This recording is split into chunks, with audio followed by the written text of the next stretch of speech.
Hello guys, welcome to my blog with Shabina. जैसा कि आप जानते हैं कि आज फ्राइडे है और साथ में ही जश्न ईद मिलादुल नबी भी है। तो मैं नहा चुकी थी और मैंने बाबू को भी नहला दिया था।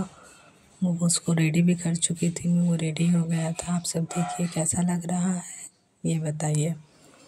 ये नहाने के बाद, रेडी होने के बाद मोबाइल देखने लगा। इसके मोबाइल मैंने छीन ली तो ये गुस्सा हो गया और मेरे तरफ आया, फिर मुस्कुराया थोड़ा और फिर चिल्लाने लगा।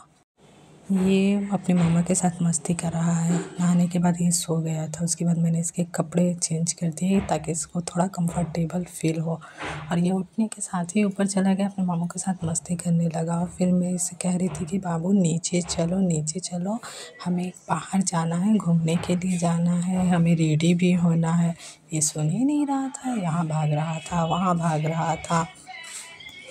फिर मैंने इसे बहुत अच्छे से समझाया, गोद में उठाया। फिर मैंने कहा बाबू चलो, चलते हैं नीचे, तुमको भी रेडी होना है, मुझे भी रेडी होना है, वरना नानी आ जाएगी।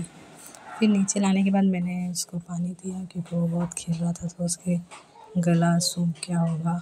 और वैसे भी पापा मेरे बोलते रहते हैं इसको पानी पिलाओ, पानी पिलाओ, पानी पिलाओ।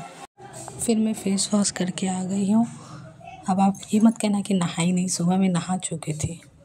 फिर मैं बाबू का सामान ली, बाबू को रेडी की, खुद भी रेडी हो गई। रेडी होने के बाद मैं फिर शूट करने लगी। फिर मैं बाबू को ढूंढने लगी, बाबू कहाँ चले गया। तो बाबू सीढ़ी के पास आकर बोतल लेकर खेल रहा था।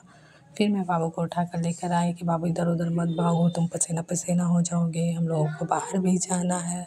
बाबू समझता ही नहीं है। फिर हम निकलने के बाद हम फिर रास्ते में हम रोड पर टोटो में बैठ गए। टोटो में बैठने के बाद बाबू बहुत मज़े से देख रहा था इधर उधर। हम भी रास्ते में जा रहे थे। आप बताइए ये रास्ता कौन सा है? अगर आप रानीगंज से होंगे तो आपको समझ में आ रहा होगा कि ये रास्ता कहाँ जा रहा है। वैसे मैं बता देती हूँ कि हम लोग जा कहाँ रहे हैं। हम लोग जा रहे हैं अपनी कज़न को देखने के लिए, क्योंकि उसकी एक बेटी हुई है। फिर बाबू वहाँ पर जाने के बाद शूट करने नहीं दिया क्योंकि वो बहुत ज़्यादा ही वहाँ पर परेशान कर रहा था। वो उसे अनजान जगह लग रहा था तो वो बहुत रो रहा था। और आज ईद जश्न मिलादुल नबी है तो उसकी वजह से बहुत सजा हुआ था। ये देखिए मज़ार, रानीगंज का मज़ार है ये। और ट्रैफिक तो इतना है कि आपको आगे देखने को मिल ही जाएगा। मैंने इतना ट्रैफिक कभी उस मोड़ पे नहीं देखा। मेला में इतना भीड़ होता है लेकिन इतना भीड़ कभी नहीं होता था, लेकिन इस बार मुझे इतना ट्रैफिक देखने को मिला है। फिर हम लोग टोटो से उतर गए थे, नानी घर की तरफ जा रहे हैं। वहाँ मज़ार के पास मेरे नानी घर भी, और हम लोग वहाँ भी जा रहे थे। और फिर देखिए डोर ओपन करते ही हम लोग अंदर जाते हैं।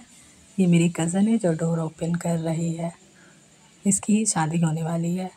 और ये हम एंटर होते हैं घर में। घर पे सब लोगों का वीडियो नहीं ले सकते हैं क्योंकि सबकी अपनी अपनी प्राइवेसी होती है। वहाँ भी जाने के बाद बाबू बहुत रो रहा था, मुझे समझ में नहीं आ रहा था मैं रुकूं या यहाँ से मैं चली जाऊँ। सब लोग बैठकर बातें कर रहे थे और मैं बाबू को मामी के रूम में ले गई। और वहाँ जाने के बाद ये अपना हरकत पर आ गया। वहाँ जाने के बाद बदमाशी करना स्टार्ट हो गया। ये छू रहा है, ये तोड़ रहा है, ये फेंक रहा है। ये देखिए मामी के बॉक्स का क्या किया है। फिर सीढ़ी पे आ गया। अब बोल रहा था मुझे छत पे जाना है। फिर मैं उसको बोली ठीक है चलो। अब वो चढ़ रहा है।